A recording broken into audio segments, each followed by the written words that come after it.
With the 10th pick in the 2023 NFL Draft, the Philadelphia Eagles select, I don't know. We're going to find out. Trending in the AM, it starts in 30 seconds.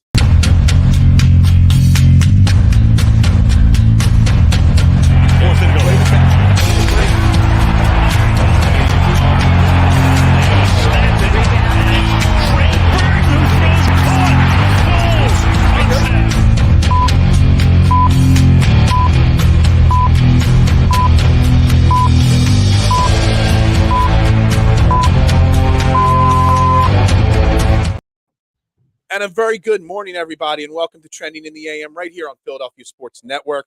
We're live, Facebook, Twitter, Twitch. Well, not Twitch, just YouTube. You know the drill. Like, share, retweet, follow on all social media platforms. Hit that like, that subscribe button on the Philadelphia Sports Network YouTube page. It's the best place to get interactive. Drop your comments, thoughts, questions, everything that you want to talk about, because from here on out this week, it is all NFL Draft. We are one day away from the 2023 NFL Draft. I am your host, Phil Stiefel. You can follow me on Twitter at Beard of Knowledge. And joining me today, my man over at Philadelphia Sports Network, Nick Faria. He covers the Eagles and the Jets. We're not going to hold it against him. For PSN and a lot of different networks. So, Nick, good morning, and how you doing today? Good morning. Great to be on here. Great to talk draft. It's one of the most exciting days of the year. It's very, very exciting. We're a day away. Yeah, I mean, I don't know. You're a younger guy.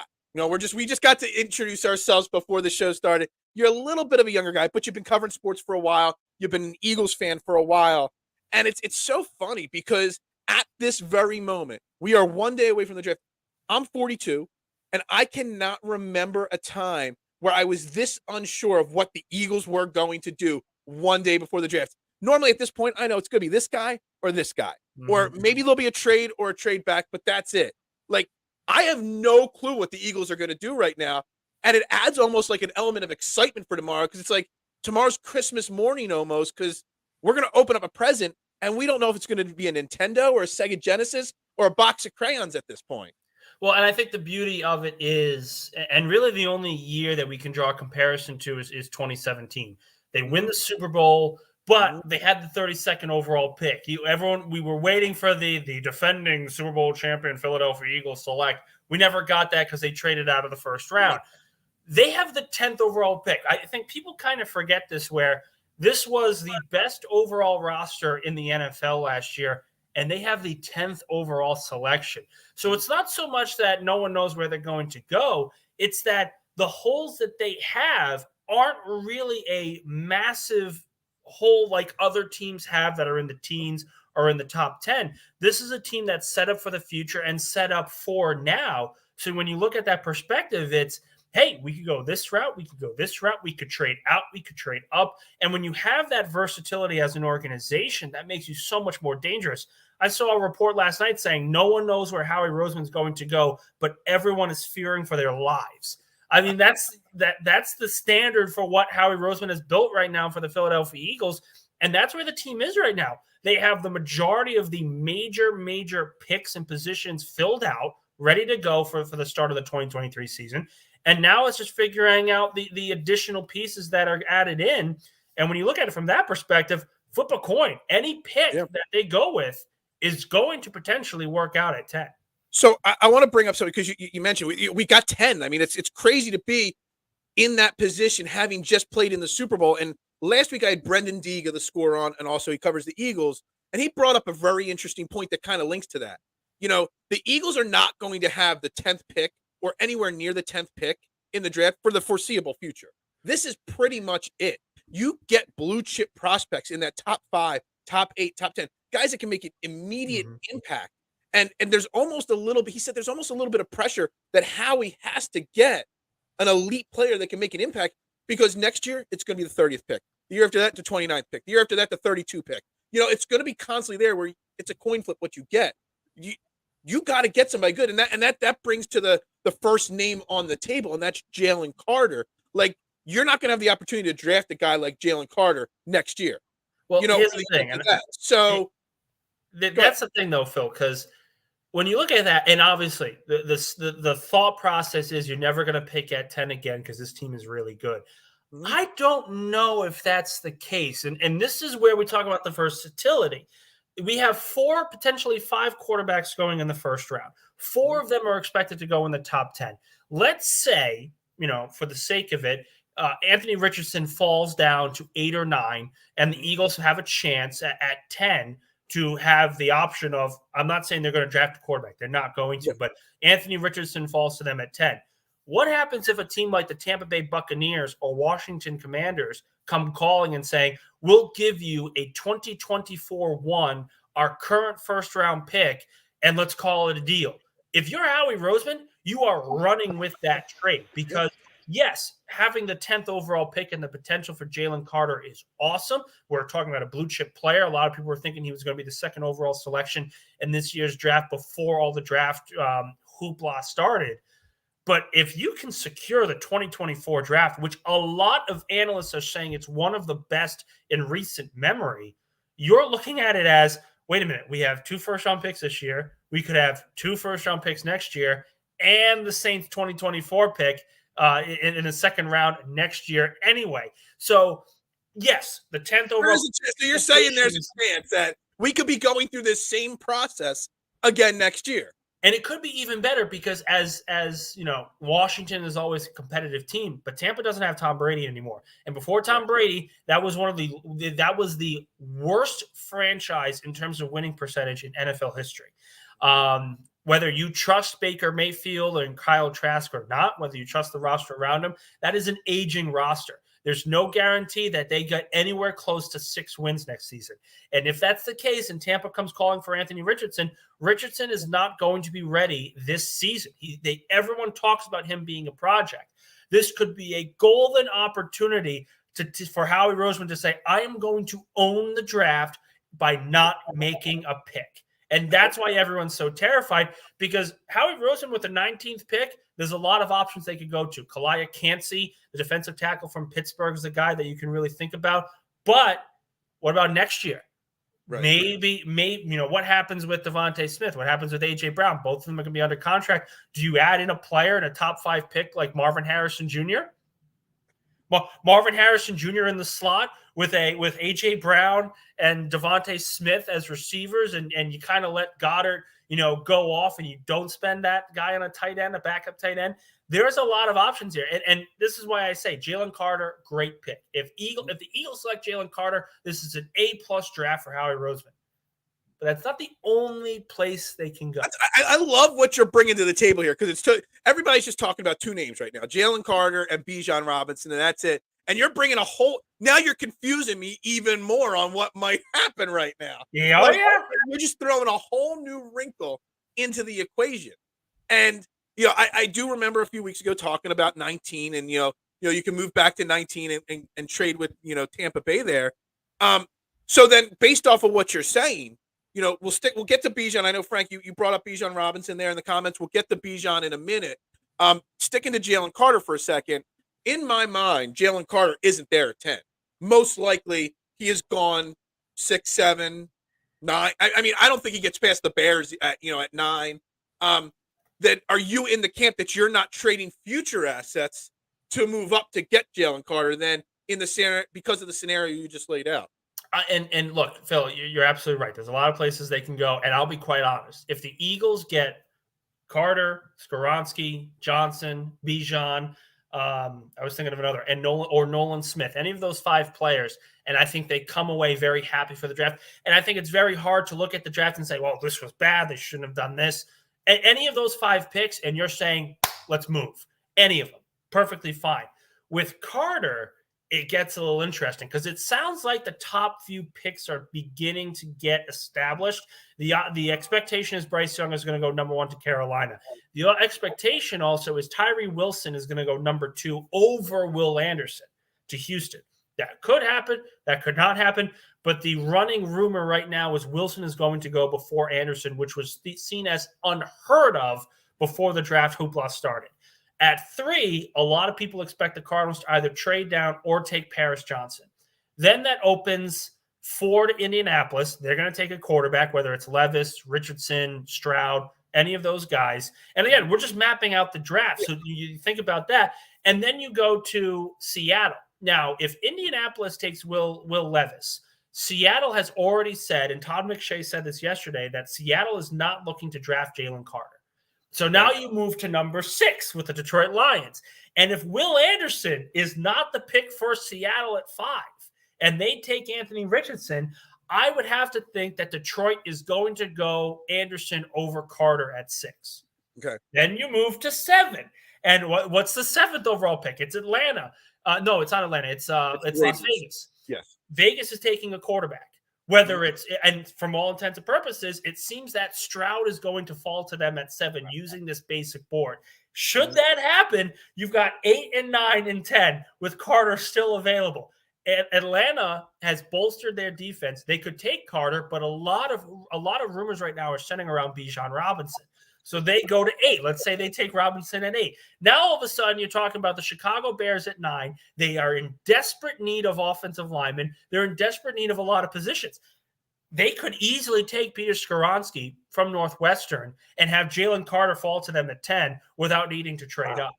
You mapped it out right there. So that's all you need. Like, you take a look and you go step by step by step, and you follow the rumor trail that's currently happening. There's no guarantee that Howie needs to trade up for Jalen Carter. Well, and that's the thing. The reason why there's so many rumors right now, because Howie Roseman right now at this point can't. Like I said it last week, I'll say it again today. Nothing's going to happen before what time's the draft officially start? 8:00. Tomorrow night, whatever time the first pick is in. Howie can't make a move until the moves start happening. Yep. Like Howie has to wait and see how it unfolds. And you brought up Detroit, and I'm really zoned in on Detroit, and that's the spot for Jalen Carter because my buddy, he works and lives up in Detroit. He does a lot of stuff up there, and he said the media, the fans, the rumors coming out of the beat reporters who are in the locker room there in Detroit is, and this is before the Will Anderson starting to slip, conversation happened.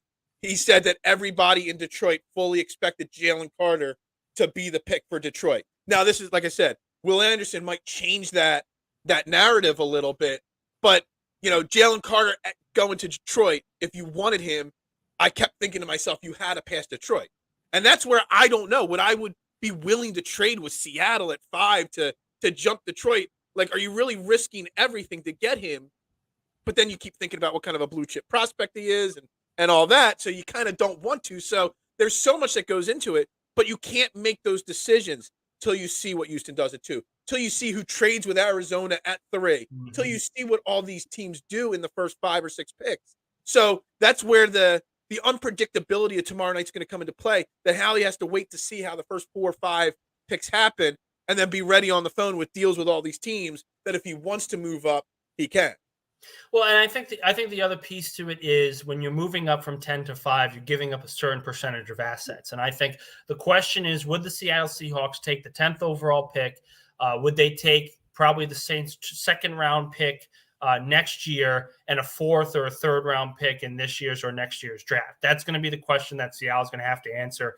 And if that is the answer and they say yes, then you're basically choosing, again, based on the board falling, you are choosing between Will Anderson or Jalen Carter. And Detroit, I know a lot of people are talking about the rumor mill, Detroit taking Carter. I think the one thing that we keep forgetting, though, is that this is a very strong cornerback class. Mm-hmm. And I believe Detroit has 2 first-round picks this year. I could be wrong about that. They have 18 as well. I got the draft. They have 18 as well. So they could, in theory, double dip. They take the best defensive lineman and then take a guy like Joey Porter at 18.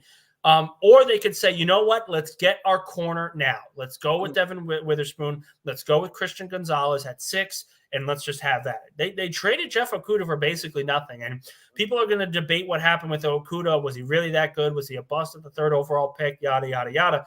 I don't think it's as clear-cut as that. I think Detroit's defense overall last year was horrific. And that could very well happen. But you look at it from Seattle's standpoint, if Will Anderson falls to them, it's going to be very hard. I mean, people forget. In last year's draft, what was it, 2022 NFL draft, the consensus was that if Will Anderson came out that year, he would be the number 1 overall pick going away. Mm-hmm. Going away. Now, because Bryce Young is very good, and there's a lot of uncertainty surrounding the measurables and everything else. Anderson could fall as low as, think about this. You do the numbers, he could fall as low as 5 or 6, God forbid, 10.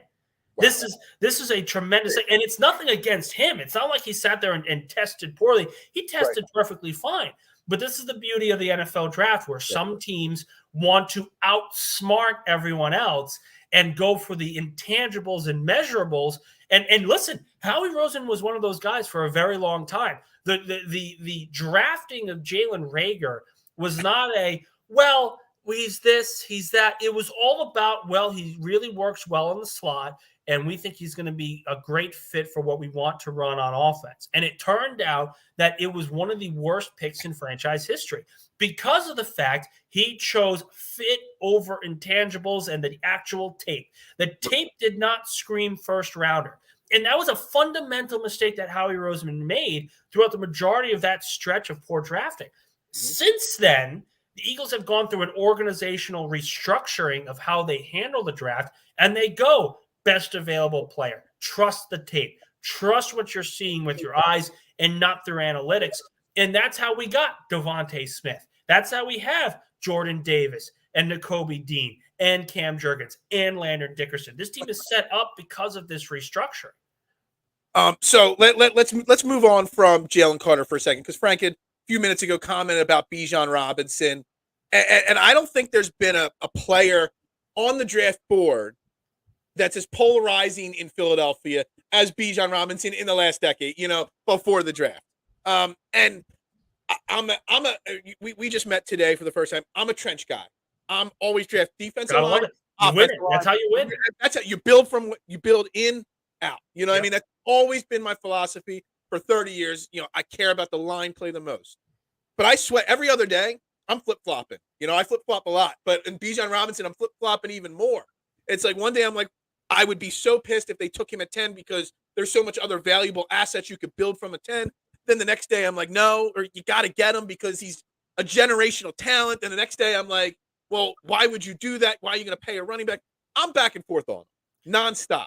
And then I read a tweet this morning from Jason Ashworth, used to host the Eagles Outsiders show after the post-game live. And he put this, and this swayed me back to the drafting Bijan Robinson train. He just posted this morning. In 2016, after Carolina lost in the Super Bowl, they could have drafted Zeke to pair with MVP Cam Newton. They passed. 2017, Atlanta could have drafted Christian McCaffrey to pair with Julio and Matt Ryan after losing in the Super Bowl. They passed. In 2018, New England could have drafted Saquon to pair with Tom Brady, but they passed. It's all these teams that lost a Super Bowl could have drafted an elite running back. They didn't, and they missed out on generational running backs, which you think about it, some of those teams might have won a Super Bowl if they paired those running backs with their superstars. Here's the thing. And unfortunately, I usually do this. I go on long diatribes. We're going to go through this step by step. First off, I saw the tweet as well, and I think there's fundamental mistakes in that tweet. First off, Saquon Barkley went second overall in his draft. The New England Patriots, who had just lost the Super Bowl, were never going to trade up with the Giants at number 2. They were never going to get Saquon Barkley, is my point. Atlanta, same thing. McCaffrey was taken in the top 15. Atlanta was not going to trade up in the top 15. The Panthers were one of the best regular season guys in NFL. One of the best regular season in NFL history. Cam Newton was a tremendous MVP candidate. They were not going to trade up at 4 for Zeke Elliott. So yes, I think there's fundamental differences there, and I think there's some mistakes there. However, and this goes to my second point, Eagle fans, I think, have a very short memory. I'm an NFL historian. I love NFL history. I base a lot of opinions on what has shown through history. The Eagles haven't drafted a running back in the first round since 1986. That's well known. But what people are kind of forgetting is the last time the fan base has been pounding for a running back this badly was 1999. Everyone knows it. They had a second overall pick. Everyone and their mother wanted Ricky Williams. That's funny. I was actually just doing Ricky Williams research the other day to have this conversation either today or tomorrow on this show. That's funny you bring that up. And the thing about it is this: everyone wanted Ricky Williams. Everyone wanted Ricky Williams, but the Eagles went Donovan McNabb, and it changed the course of their franchise forever. Just because the team whiffs on a running back and says, no, we're not going to value the running back position, doesn't mean it's a mistake, even if it's a transcendent guy like Bijan Robinson. Now, listen, Bijan is the best running back prospect since Adrian Peterson. Every scout has said so. So when you get him, you also understand that your offensive line is ready to go now. This is a guy that can put up 1,800 yards his first season in the NFL right away. And that's very few teams that can get that production with the kind of skill they already have. With the way the Eagles are built out, they were built very similar to how Andy Reid wanted them built. They wanted 2 pass rushers, 2 top corners, and good to average linebackers. That is how Andy Reid built his system. The Eagles have all of that on defense, so the expectation is while there should be some drop-off, it shouldn't be that bad when the scheme is enhanced a little bit by Sean Desai. So there's no need of, we need to draft defense, we need to draft defense, we need to draft defense. That's not always the case. Bijan would be a great pick at 10 because it would bolster the offense. It would make them virtually unstoppable. But even if they pass on him, history shows it's not the end of the world. So here's the thing. I want to touch on this Ricky Williams because you got me thinking about, like, I haven't even finished formulating my thoughts on this Ricky Williams part. And I just remember that 1999 draft. I forget what the Saints traded away. They traded away. Traded away so much. And I remember, I don't know if it was on ESPN or another site, a video of Mike Ditka with a cigar in his mouth. I think he had like a Hawaiian shirt on, just puffing away. And he was so happy that they got him. And Ricky Williams had a good career, but he was one of those blue chip prospects that, you know, he's just going to revolutionize the game, revolutionize an offense. And he had a good career. He made, 1 Pro Bowl, I think. He only rushed for over like 1,200 yards once in his career. He was good. He wasn't worth with it.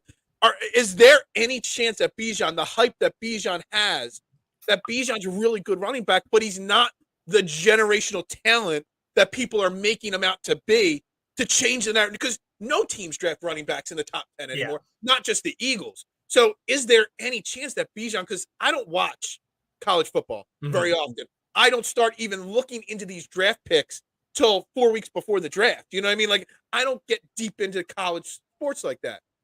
I don't know. Is there any chance that Bijan, I'm not saying a bust, but not that generational talent?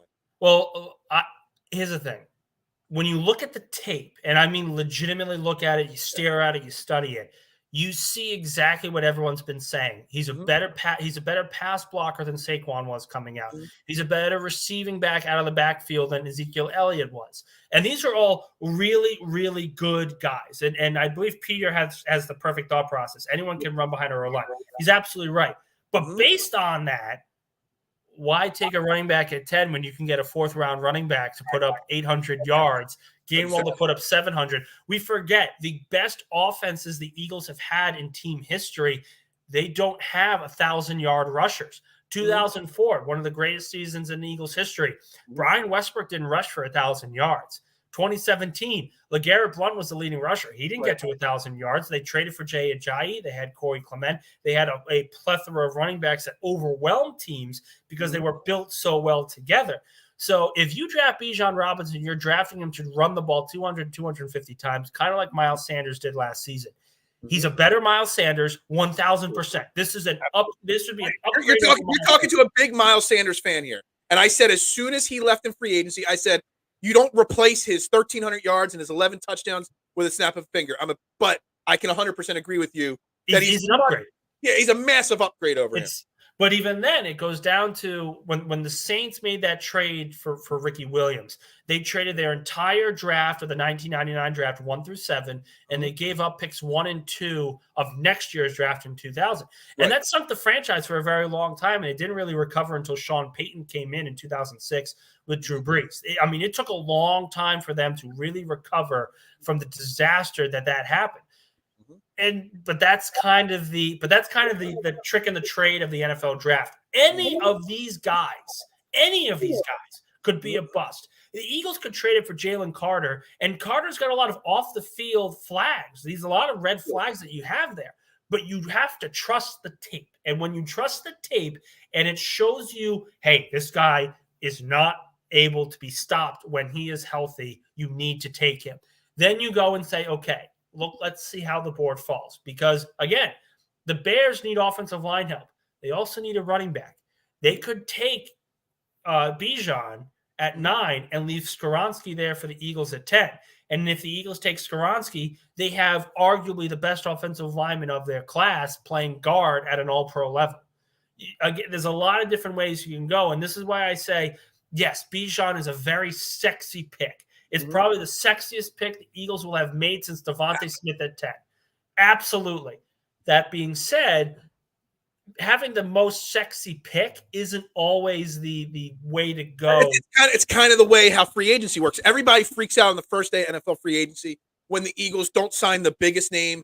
When so many teams, I always say you don't win the Super Bowl on the first day of free agency when teams are just randomly throwing money at the biggest names and not worrying about how they're building their team, around what they have and improving. You got to be patient, and sexy picks don't always, win you Super Bowl.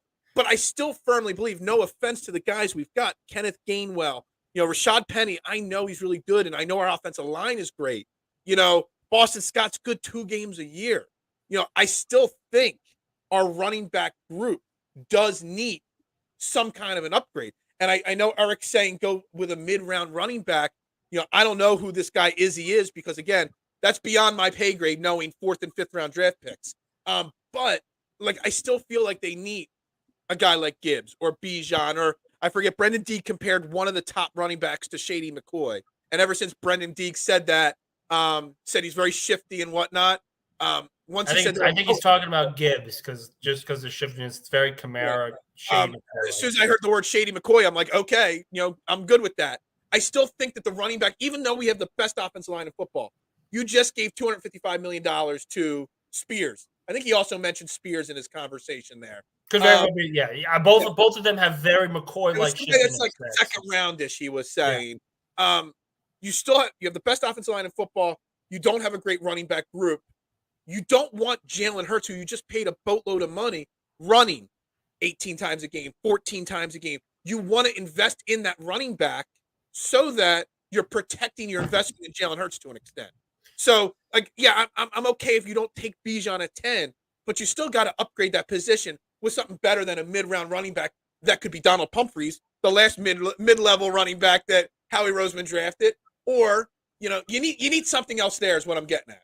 Sure, but also at the same point, you don't have to take. I mean, they have 3 picks in the first 100 overall selections. So I believe it was who I looked at a comment and trying to find it here.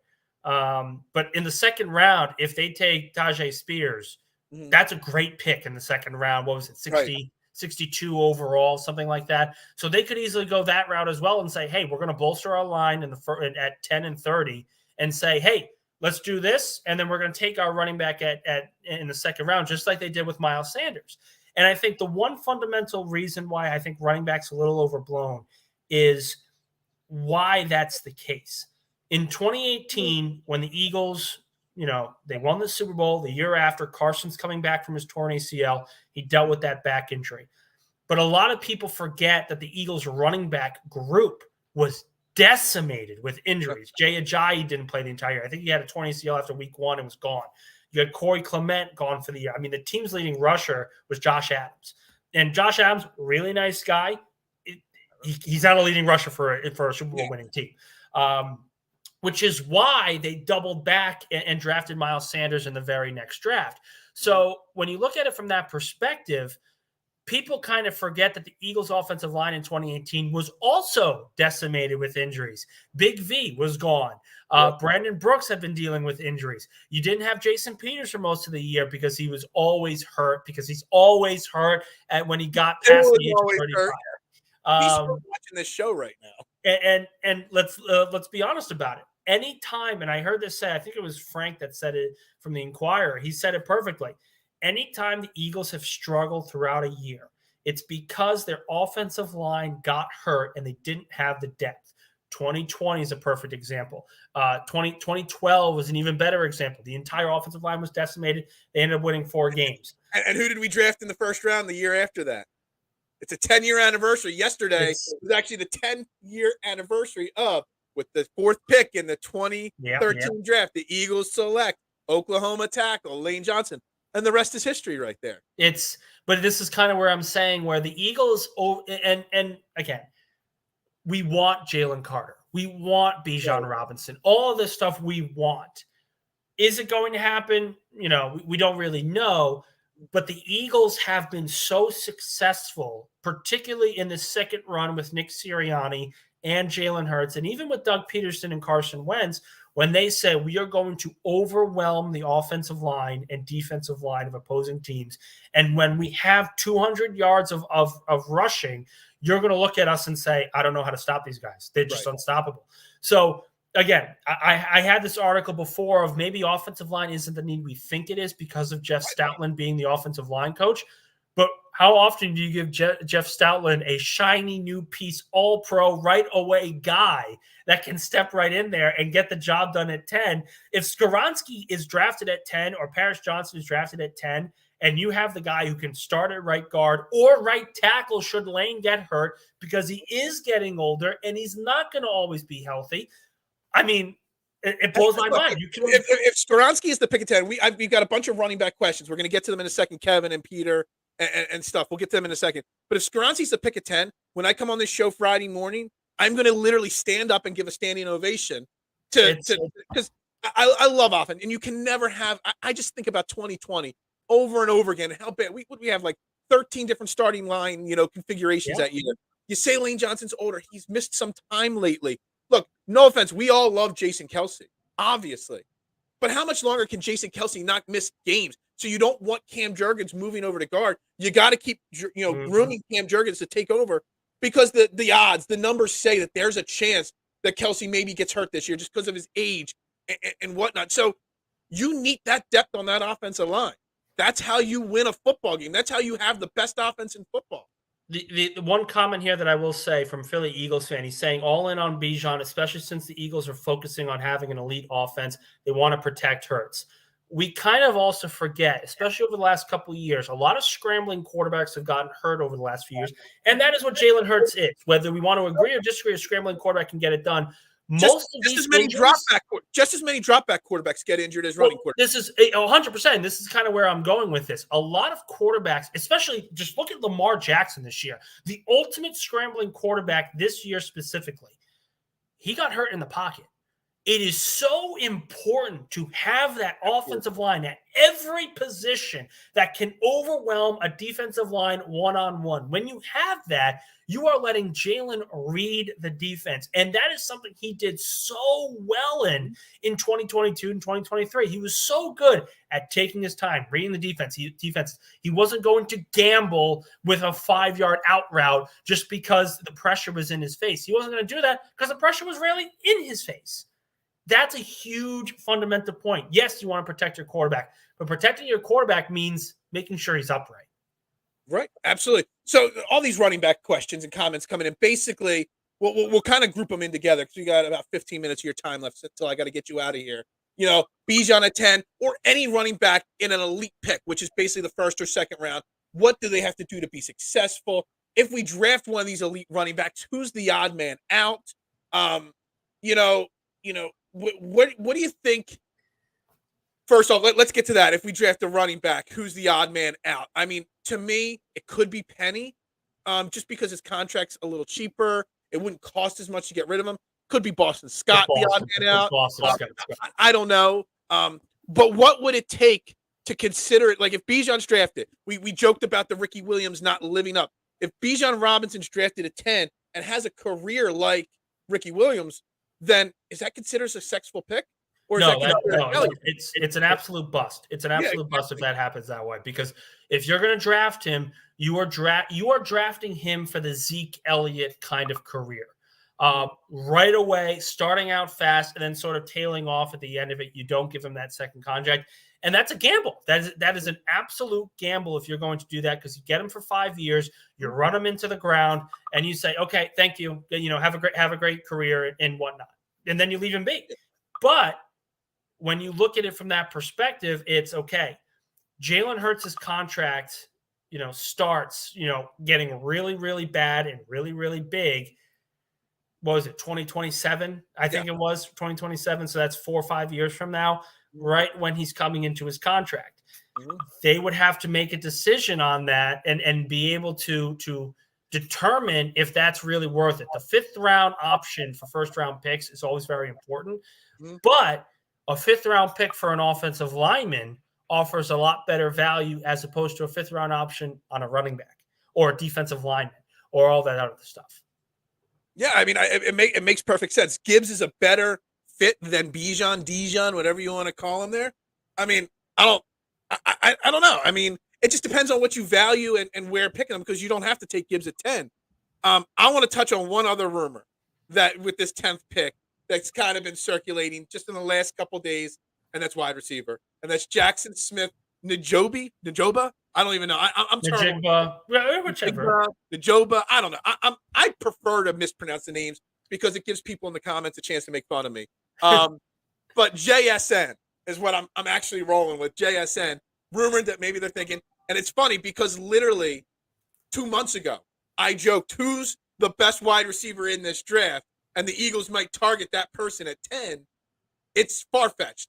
Tackle, Jalen Carter, lineman, running. These are all more likely things to happen. But what has Howie drafted only in the first round outside interior lineman in the last 3, 5, 7 years? Receiver. Wide receiver. And you want to give your quarterback, weapons. You don't want to make the Carson Wentz mistake and have no weapons. He already got a lot, but wouldn't getting JSN to upgrade Quez Watkins in the slot just be, I mean, it would be pouring it on a little excessive, but it wouldn't be out of Howie Roseman's realm of possibilities that when he hands that card in, that JSN's name's on it. All right, so let me give you another scenario, because again, these are all draft rumors. I've broken down. Yes, I've broken down how the top 10 could go without any trades right now, and that leaves Jalen Carter available for the Philadelphia Eagles at number 10. Should it stay that way? And if that's there, that's the pick. We run with it 100%. But let's say Jalen Carter's at 10 and the Eagles pass on him, my mind would blow up right there. Here's the thing. I would be stunned because it goes against what the Eagles have always done, and that would be very surprising. But let's say for example, Carter is taken at 5, Anderson is taken at 6, and Eagles are sitting at 10. Bijan's even gone. Yeah. Let's say this. Actually, no. Let's say all these guys are available on the table. Green Bay just traded Aaron Rodgers to move up to the 13th overall selection. Their thought process is if they jump New England, they would have their pick at the top receiver available in this class. What happens if a certain receiver-needy team like New England says, you know what, screw you, we're jumping into the top 10 to take JSN? Let's say they trade up with Detroit. Let's say they trade up with a team maybe like the Raiders, who didn't get the quarterback they wanted at 7, or the Bears at 9, or the Falcons at 8. All of a sudden, you add a receiver into the top 10, furthering the point that some of these players are going to fall, and not a lot of people really know who is going to be the one that falls. There's going to be a pick that falls in this draft. It happens all the time. Last year was Kyle Hamilton. Everyone was stunned that he was available when the Eagles were available. They ended up going defensive tackle. We'll see how that works out. A lot of people like Jordan Davis because of his overall versatility and him growing into that spot. But Kyle Hamilton was a stud. A lot of people thought he'd go top 5. He ended up going 14. Yeah. There's a guy that drops in the draft always. Always is the case. Jermaine Johnson was the year before that. If there's a player to drop because the Patriots or the Packers or the Texans, we could very well be looking at a top defensive player falling because your receiver-needy team got jumped by the Packers at 13. Something to think about. It really is. And this is exactly why we said it already like 3 times. It's so unpredictable. Nothing can happen until the board starts to fall in this draft. I will say, I got some other people commenting here. Kevin saying the other defensive line prospects to get excited about. Nolan Smith, I think the last I looked on the betting boards, is the 4th most likely pick for the Eagles at 10. And if I remember correctly, like a month ago, wasn't he projected like maybe to be available at 30? And now there's talk of him going to 10, or if the Eagles trade back slightly at 12 or 13. Nolan Smith is another. I don't know if I would put him in the same category as Jalen Carter, but pretty close in that blue chip prospect type Yeah. range. Well, and the thing with Nolan Smith is, again, you have to trust the tape. You have to trust you have to trust the tape, and you have to trust the intangibles. And I looking at this comment from Kevin Hall and Cansey. I love Kalia Cansey because guy from Pitt, defensive tackle from Pittsburgh, very quick, very strong. He's a little short, but the comment of baby Aaron Donald does not come very often. Yeah. And if you trade back, and this is why I say maybe trading back with Tampa at 19 would be great, because you'd have the ability to add a first-round pick and a baby Aaron Donald. But even then, talking about Nolan Smith, he's excellent against the run. He's very good against the pass. He's learning how to rush the passer. Who does that remind you of right away coming out of college? To me, it reminds me of Brandon Graham. It's not the Derek Barnett absolute fallacy that he was, because all the Eagles did was say he broke Reggie White's sack record. There's really no intangibles to his name, but because he broke Reggie White's record, we're going to take him. I think it was at 13, 14? Something like that, yeah. This isn't the case, because Brandon Graham needed some time to develop and needed some time to grow into his own, and he became one of the greatest players in franchise history. Nolan Smith, to me, reminds me a lot of him. It's like a cross between Brandon Graham and Hassan Reddick. And if you take that and you add him as the fourth pass rusher behind Reddick, Sweat, and Graham, you are building a defensive line that is very similar to how the Giants were built when they beat the Patriots in the Super Bowl, where the defensive tackles weren't the reason why they were so good. The defensive tackles were stout against the run when they needed to be, and when they needed to rush the passer, they moved one of their ends over to the tackle spot and was a matchup nightmare. And I think that would be a tremendous get. That's how Brandon Graham won the Super Bowl for the Eagles in 2017. That's how the Eagles have done it for many years, and that's how the Giants won it as well. When you take on a top quarterback, you better have pass rushers. The Eagles weren't able to rush the passer in Super Bowl 57.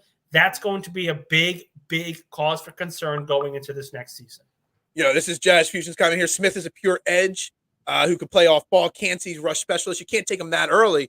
But, you could still, if we're talking about trading back, or if we're talking about that 30th pick and moving that up slightly a couple clicks, you could definitely get away with it and justify those picks in the mid-teens to mid-20s, right? Well, again, and I'm not saying Cansey's taking at 10. You're not taking Cansey at 10. Right. No, I agree. Yeah. But I'm making sure that they understand that as well. The Nolan Smith, though, is one that a lot of people like, and I think Ben's absolutely correct. He's completely athletic. You are buying into the high potential that he has to be able to develop. We talked about some other guys as well, some other defensive linemen, Miles Murphy. Who's the other one that I was thinking of that no one wants? Luke Van Ness. All these guys are guys that maybe have better tape, but don't have that same upside that Nolan Smith has. So if I'm the Eagles and I have Smith, Murphy, and Van Ness available at 10, I'm taking Smith and I'm running with that pick. Yeah. I expect Howie to trade a 30th pick for more picks. He's not paying two for. I think this actually slightly the money and the salary cap, and I don't worry about Howie and the salary cap, but on the 2 first-round picks, when you got money, if you could push it down the line a little bit, you save a little bit money. Yeah, I mean, it just depends on how the board falls. Phillies. Yeah, that's the thing. If you're saying draft, he's not going to pay 2 first-round picks. First off, first round rookies are actually more valuable than any other position because you have the 5th-year option. Because because you don't have to go into an extension talk very, very early. The issue with that, though, is that there is potentially going to be a 5th quarterback drafted in the first round. A lot of people are debating where Hendon Hooker is going to end up from Tennessee. Right. You could have essentially what happened in 2018 with Lamar Jackson happen there, where the Eagles trade out of the first round at 30, accumulate a couple more picks, and I'm not going to throw teams around that are looking for a quarterback, but let's say Houston goes defensive line, receiver, and then Hendon Hooker at 30 and trades up, for that. That could very well happen. That could be a situation where that could fit very nicely. So that could very well happen. He could trade out, he could trade up, but having the 30th overall pick allows them to continue to be flexible later on Thursday, whereas they wouldn't be on most other occasions. So we got We got our first Lucas Van, am I saying it? Lucas Van Ness comment here. We've talked about all these linemen and we haven't mentioned his name. He's another name that fans are excited about or potential about. We got Kyle saying Hooker goes to the Titans. I don't know, maybe. Honestly, Hooker wasn't even on my board till to talk about till like a week ago when people started talking about him in the first round. Truth is, I don't see them sitting out 3 rounds. Since we have so many picks in 2024, I think this is something that I've touched on a few times. Using some of those 20, and we can end it with this conversation, this point right here with you on the show here, Nick. I talk about timing and going all in. You've got probably 12 draft picks. Count all those 5th round comp picks next year. Isn't it time for the Eagles to go all in? Sure, and an all-in move would be trading up for Jalen Carter. That's essentially what it would be. You have 12 picks. You give up the 10th. Like I said, the Saints 2024 second-round pick and maybe a 3rd or 4th next year. You're looking at compensation that should be able to move up into the top 10, potentially top 5. You're looking at a very pretty situation should that happen. All right. So anyway, thank you very much, Nick. This is your first time on Trending the AM. We're going to do it again in the future. Absolutely. Nick Faria, make sure you shoot him a follow. He writes for Philadelphia Sports Network at Nick_Faria, 1720. Nick, thank you very much. Thank you guys for having me. Thank you. Have a good one.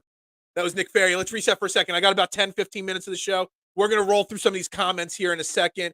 Trending the AM. Make sure you hit the like button, the subscribe button every morning, Monday through Friday, 8:30 a.m., sometimes 8:15. When we got extra to talk about, talking all things trending in Philly sports, make sure you come in here every single day. The show's not over, though, Kevin. We're here still. Normally we end about 9:30. I got a catering order at work, so I got to end at a hard 9:30 to get into work today. I want to touch on this comment. First 10 picks. Young, Anderson 2, Carter 3, Richardson 4, Wilson 5, Gonzalez 6, Withers. We didn't talk about the cornerbacks. Witherspoon 7, 8, Stroud 9, Johnson. That would leave Bijan 10 to the Eagles. I mean, it's very possible that is the way that it goes. Some are saying it's a weaker draft, so maybe they don't go on. Again, I am not a draft expert, Kevin, but your win now window is now. So then that brings into some of the equations. I know somebody earlier said trade for Josh Jacobs. I see people saying trade for Nick Chubb. Making trades with these picks. I talk about, if you're new to the show, I talk about all the time in all sports. It's all about timing. The timing is perfect for the Eagles to go all in to get that Super Bowl now. We don't know what the NFC is going to look like in 3 years. The AFC is a juggernaut of a league. The Eagles are the favorite to make it back to the Super Bowl. They should. And you just want to give your team the best opportunity now to win the Super Bowl, make it back and win it. And going all in, whatever it may be. It's funny. It's buried on my Twitter page somewhere at Bearded Knowledge.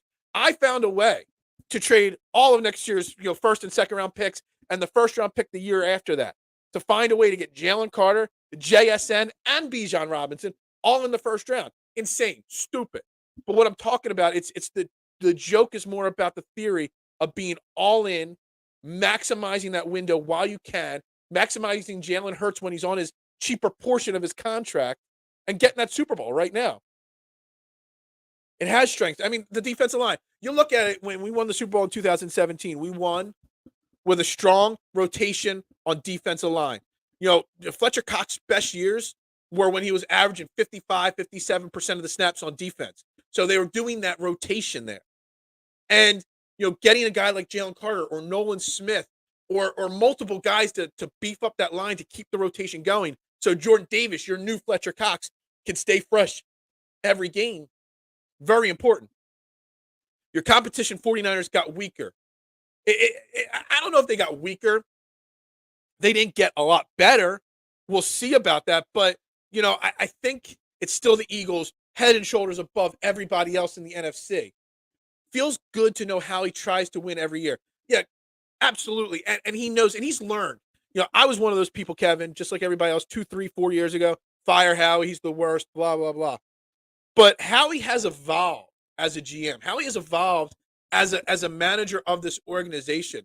And Howie Roseman and Nick Sirianni combined, I mean, I just don't think you could go wrong with the vision that they have, and they're aligned with their vision. He's always going to try to win, but he's always going to try to think about the next move as well and the next year as well. I don't believe Howie will trade any picks in the draft to move up. I do believe trade picks in 2024 to add a couple mid-round picks. That is possible. I think if they do anything with their 2024 picks, it's either to trade for a player. We didn't even get into the Derrick Henry rumors. We'll get into that tomorrow as well, because we're just going to continue. This conversation is just going to continue right into tomorrow. We are. The 2024 picks will be used to either move up if they have to in the first round, whether they move 10 up to 5, they move 30 back up into the mid-20s, or whether they move up into the second round. But the 2024 picks, will get used. Some of them will get used this weekend, whether it's for a player or to move up in the first round. That's where it is. The NFL is garbage, though. You need to stop. I don't know if the NFL is garbage, my man. The NFL is the greatest sport and league in the world at this point. The only thing that has ever kept me from rating Roseman is his drafting. He is. But if you look at his draft the last 2 or 3 years, all of a sudden, something's clicked.